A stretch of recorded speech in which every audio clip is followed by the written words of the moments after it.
Echoes of the past. Ariadna never liked returning to the past, it always dragged behind her like a dark ribbon, an unfinished stroke on one of her illustrations.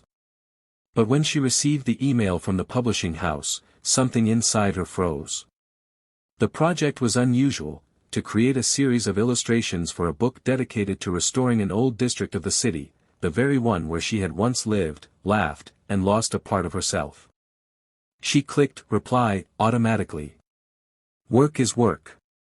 But later that evening, when she opened the photos of the locations she was supposed to illustrate, her hands trembled. There, among the peeling facades, stood that house, theirs. Half ruined, yet recognizable like a scar. The first team meeting was set in a small conference room that smelled of coffee and fresh cardboard. Ariadna arrived early to avoid unnecessary conversations. She was laying out her sketches when the door opened softly. She heard him before she saw him, that familiar low voice that used to be her favorite song. Marco. He walked in with a confident stride, the old gesture she once adored. For a moment, the world narrowed to the space between them. He was 37 now, but looked almost the same, slightly roughened features, dark eyes that still held that dangerous spark. Only the cynicism etched into his expression seemed deeper. They hadn't seen each other for 18 years. No touch. No words. As if the thread that once held their entire world had been torn. At first, Marco didn't notice her. He examined reconstruction plans, discussing something with the manager. But when he finally looked up, he froze. The gaze that struck her was like lightning. Shock. Anger. And something else, something she was afraid to name. Their eyes met so closely it felt as if time had never passed. But Ariadna immediately looked away, masking her reaction with cold professionalism. They spoke strictly about work. Deadlines. Style. Technical parameters. Yet every word sounded strained, as if forced through clenched teeth. While discussing the first illustration, Marco leaned over her tablet. His hand brushed near hers. Their fingers almost touched. Almost. Ariadna pulled back sharply. Marco mirrored her. The tension in the room grew so dense it felt solid. She knew this project would become either her greatest masterpiece or her most painful trial. Or, both at once. The space between their words. Work pulled them together more often than either of them wished to admit. Meetings, site visits, revisions, late evening calls, all perfectly professional on the surface, yet charged with something neither dared touch. Ariadna preferred to keep her eyes on the paper or the screen. It was safer that way. When she looked at Marco, the years between them twisted into something sharp, something that reminded her too vividly of what she once lost. One afternoon, they stood over a long table scattered with architectural blueprints and her early sketches.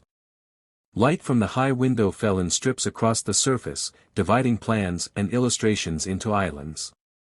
Marco explained a new adjustment, a change in the layout of the central promenade. Ariadna listened, though her focus kept slipping to the movement of his hands. He pointed to a line. This curve won't hold unless we reinforce the foundation here. Their fingers came close again, closer than before. The space between them tightened, electric. She should have moved away. She didn't. Your color choices, Marco hesitated. They feel like memories. It's an old district, she answered calmly. Memories are all it has. But he understood. He always did. Later that week, they visited the abandoned house, the one that carried the weight of their youth. It stood lonely at the end of a narrow street, windows boarded, roof half collapsed. Weeds whispered around the porch. Time had not been kind, but it hadn't erased the shape of what once was. This place will be the centerpiece, Marco said. His voice was steady, but Ariadna felt the tremor underneath. If we can restore it, the entire project gains a heart. She traced her fingers along the cracked paint. You always believed in rebuilding what others thought was lost. And you always saw what others couldn't, he replied quietly. A storm rolled in faster than expected. They heard thunder long before the rain reached them.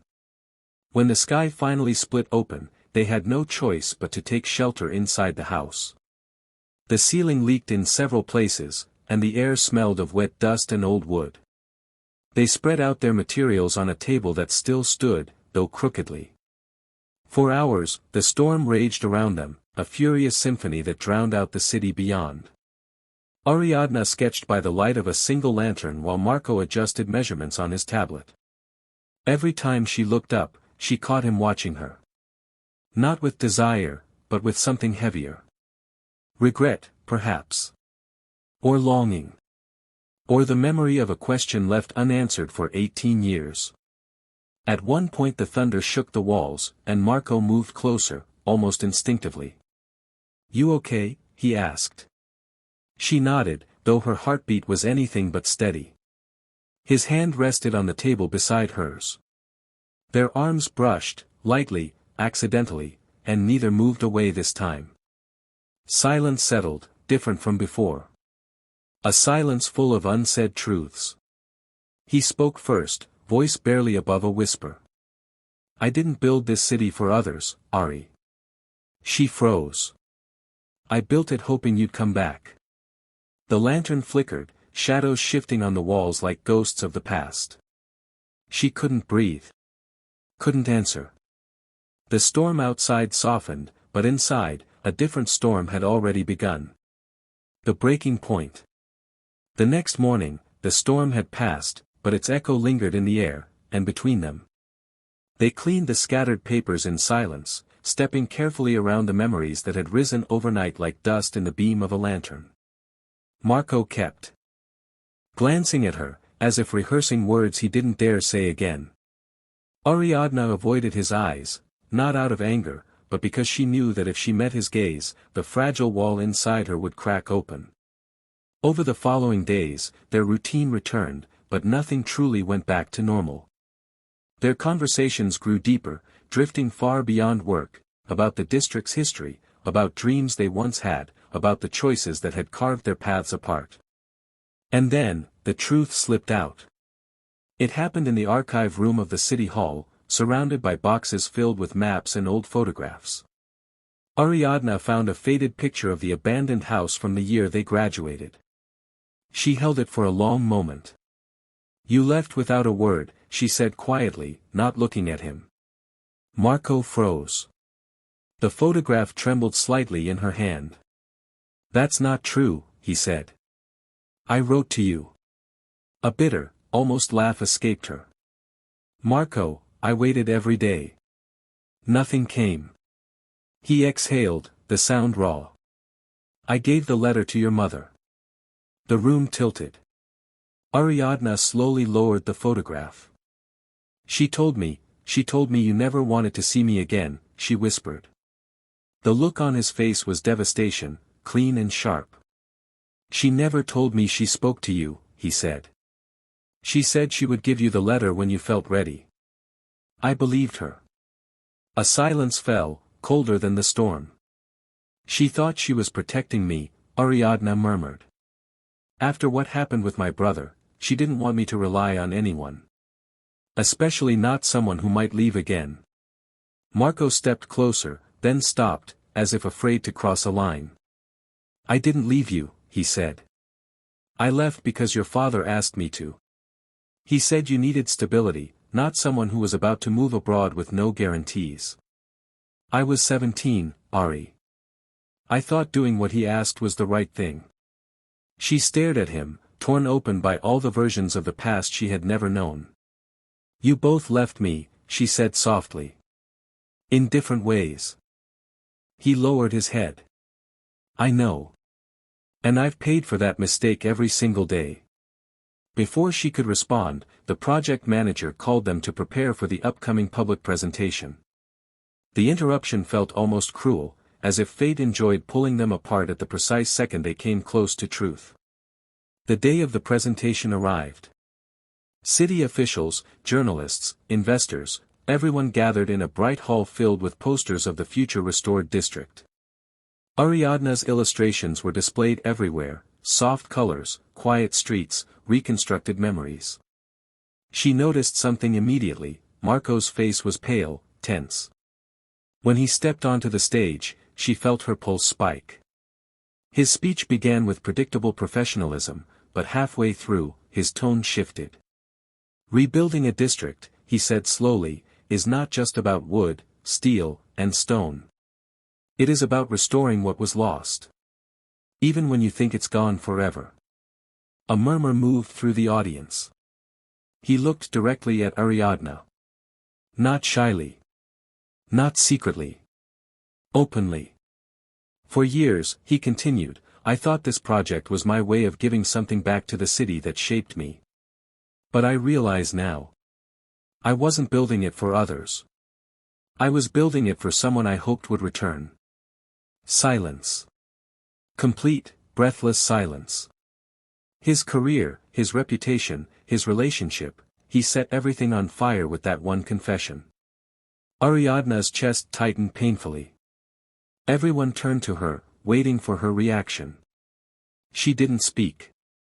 Didn't move. Instead, she approached the display board and pinned her final illustration, the one she had kept hidden until now. A drawing of the restored house, lit from within. Two silhouettes inside it. Standing close. Facing the future, not the past. She said nothing. But the illustration said everything. Part 4, New Foundations of Love. After the presentation, the hall buzzed with whispers, admiration, confusion, scandal, awe. But none of it reached Ariadna.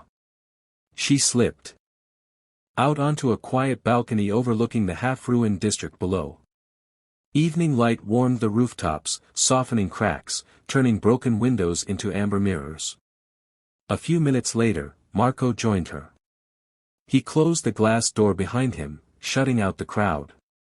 His tie was loosened, his shoulders tense, his eyes, unbearably vulnerable. Ari. Her name on his lips felt like a memory waking up. You shouldn't have said all that, she murmured, staring at the city instead of him. I know. A pause. I also know I'd do it again. She turned toward him then, slowly, as if afraid the moment might shatter.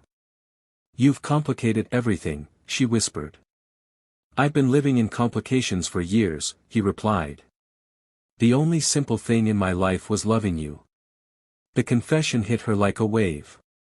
Because she felt it too, the echo of something she once buried so deep she thought it would never breathe again. But love, like cities, has a strange habit of surviving ruins. They walked for hours that night.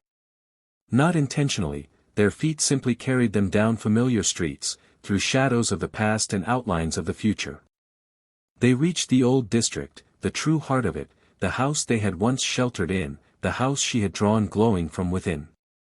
It stood silent now, washed by moonlight. Ariadna touched the doorway.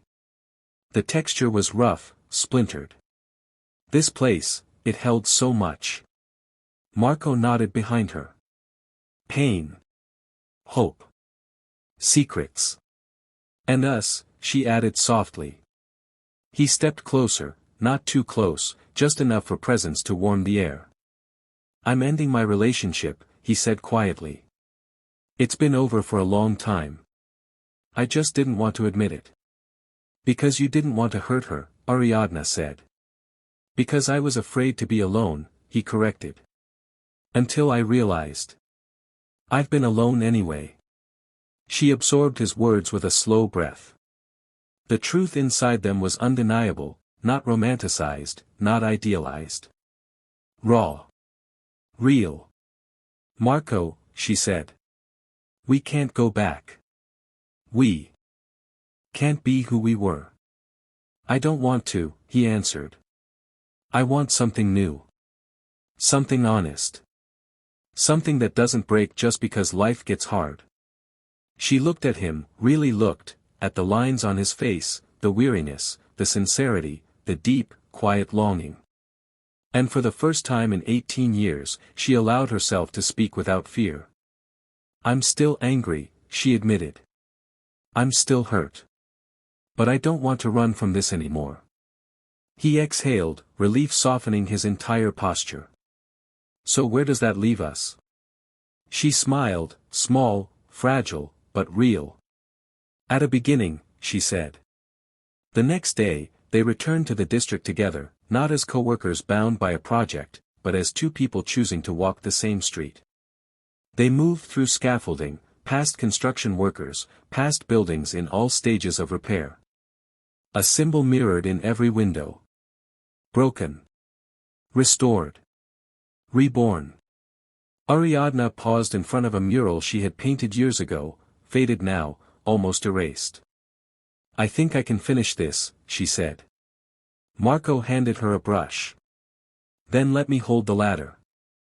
She laughed softly, a sound he hadn't heard since they were teenagers. It echoed through the empty street like a promise.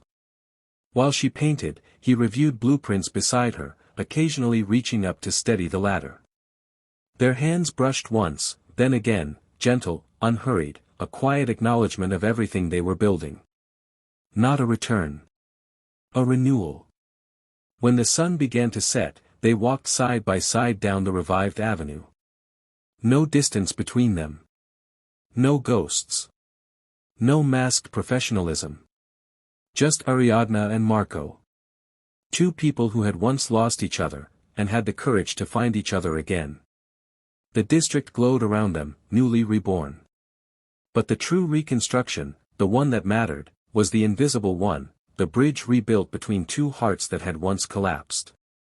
Together, they walked toward the house at the end of the street, its lights warming the dusk. Not as an architect. And an illustrator. Not as fragments of a broken past. But as two people who had finally found a home.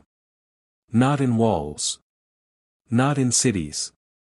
But in each other.